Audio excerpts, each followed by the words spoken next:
Niba ushaka kumenya abagabo b'ibyamamare babage, ndagusaba kuguma hano ngo turebere hamwe amabanga n'ibitangaje ku buzima bwabo bw'urukundo.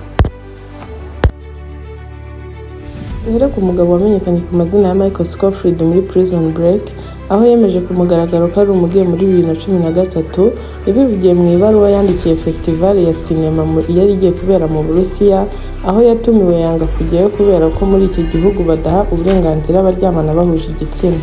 Avuga ko yamaze imyaka myinshi ahishuwe ari we nyakuri, bikaba byaramuviriyemo agahinda gakabije, gusa nyuma yo kubivugaho yabaye ijwi rikomeye rirengera uburenganzira bw'abaryamana bahuje igitsina.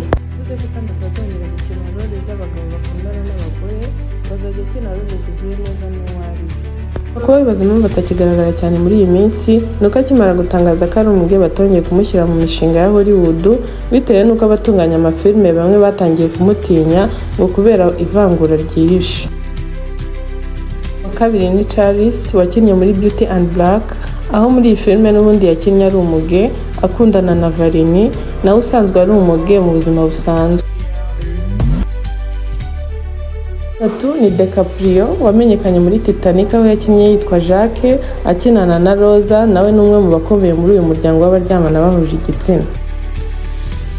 Kane ni Lil Nas wamenyekanye cyane mu rukundo n'uwari umubyinnyi we Arza, gusa baza gutandukana. Nas ubwe muri 2023 yigeze gutangaza ko we akundana n'abagabo n'abagore bombi, ariko nyuma aza kwivuguruza avuga ko akundana n'abagabo gusa. Gatanu hari Simon Harris uzwi cyane mu mapublicité akorera abakinnyi b'ibyamamare bo muri Hollywood, akaba yarashakanye n'umugabo we Matt Bomer, bakaba bafitanye abana 3.